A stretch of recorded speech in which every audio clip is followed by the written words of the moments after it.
Marvel Rivals Season 2, titled The Hellfire Gala Update, is fast approaching with a host of new content and improvements. This season's theme is the X-Men's Hellfire Gala, which will be taking place on Krakoa. The new season officially launches on April 11th and will be giving us Emma Frost along with a brand new map, battle pass, skins, and events, so let's break all of it down, starting with our new heroes. Because one of the most exciting additions to Season 2 is the arrival of Emma Frost as a new playable hero. From what we know, Emma Frost will be a tank. So many people have speculated about her for months, and now she's finally here with some overly thick thighs, but I'm not going to complain about that. The trailer also showed us Ultron, who they mentioned in the dev vision today will be joining the roster in the 2.5 update, so it has been confirmed that we'll be getting him and not someone else like Blade, which now means we'll have a support capable of doing some sort of flying, which is massive. And yes, I know you're going to comment what else is massive. Now, aside from the new hero, Season 2 will be introducing us to a new battle pass, the Hellfire Gala Battle Pass, which is going to be packed with a ton of new skins, most of which we can see in the trailer. Those being for characters like Captain America, Bruce Banner, Black Widow, Black Panther, Luna Snow, Cloak and Dagger, Wolverine, Psylocke, and Magic. Now, all of those skins that I just showed might not be the exact ones that are going to be in the battle pass, but I'm pretty sure those are the ones that will be there. Aside from those skins, we should also be getting a release skin with Emma Frost, but that hasn't been shown off just yet. Now, for the maps, we haven't actually been shown the maps themselves. However, the trailer itself did sort of tease what our maps this season will be. We had Ultron standing in Krakoa where all of the heroes were at, but the scene then shifted to an Ultron version of the world, which is likely the map we'll see once he's released in Season 2.5. Again, we don't have any showing of the maps, but we are getting streamers streaming the event tomorrow, so we'll get a bigger look at our maps tomorrow. And now the final thing I want to mention that was in that trailer before we move on over to the dev vision is the fact that you can see Doom 2099 just having a casual conversation with Loki while Emma Frost is giving her speech. Pretty cool addition, and we'll have people speculating. Okay, now moving on over to the dev vision, which was packed with a ton of content. The first thing I want to mention is the addition of gifting and new customizations for skins coming to the game. Players will now be able to gift items to their friends, such as skins or other store items, which is a nice addition. But what's even better than that is the brand new color palettes they'll be bringing to the skins. In the dev vision, they showcase Psylocke's Vengeance skin and Luna Snow's DJ skin getting a different color palette, which is so nice for those that like customizations. I've seen modders doing things like this, so it's nice to see the devs doing that themselves. Now, moving away from all the customization and stuff, let's take a look at the gameplay, because we are seeing a lot of crazy new changes from this season through a major overhaul of team-up abilities and a lot of buffs and nerfs. Team-ups will be getting reworked altogether. We're getting 3 brand new team-up abilities, and a lot of other team-ups are either being removed or changed entirely. But the 3 team-up abilities include Stars Aligned, Arcane Order, and Mental Projection. Stars Aligned sees Winter Soldier and Captain America getting a team-up finally, where Winter Soldier can pounce toward an ally's location for a quick repositioning. It also lets Cap and Bucky do a little clash with each other, which will damage nearby enemies, which looks really cool. Arcane Order is the team-up that we're getting with Scarlet Witch and Doctor Strange, where Doctor Strange is going to be imbuing his magic into Wanda's chaos, which will then turn her firing into like a rapid-fire long-range projectile that deleted Groot in 2 seconds. This is terrifying. And the last team-up ability we're getting is Mental Projection, that sees Emma Frost, Psylocke, and Magneto teaming up together. It essentially allows them to summon clones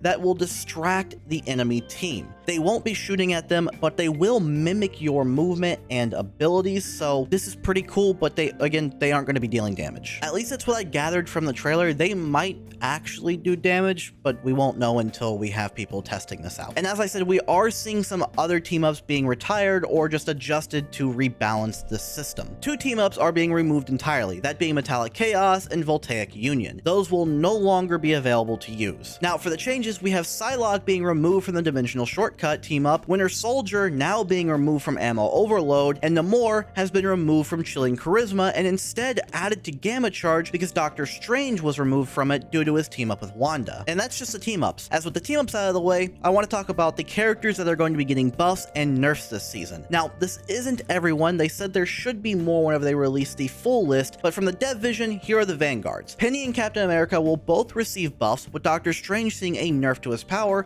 which they are offsetting by buffing his survivability. For Duelist, Wanda and Bucky will be getting new team-ups, while Mr. Fantastic and Moon Knight are seeing actual buffs. As for the Strategist, Rocket will get a buff to enhance his team utility. But in addition to that, in order to stop fights from lasting forever, they're going to be nerfing Loki's regeneration and Adam Warlock's soul bond. They haven't specified what exactly is going to be happening with these buffs and nerfs, but they said they will be releasing a list later on down the line, probably tomorrow sometime. But for now, let's jump on over to the changes they've made to comp. The first change coming to competitive play is the pick/ban phase, because it will now be enabled starting at Gold 3 instead of Diamond 3. They've also made it to where players in Eternity or above can only solo queue or play with a duo. They're likely doing this to stop people from full stacking and just dominating the higher ranks with their team. We're also seeing a change to the rank point system. The amount of points you gain or lose from a competitive match will now more closely reflect your individual performance in that match. This means that if you're playing really well, you should be rewarded for doing so, or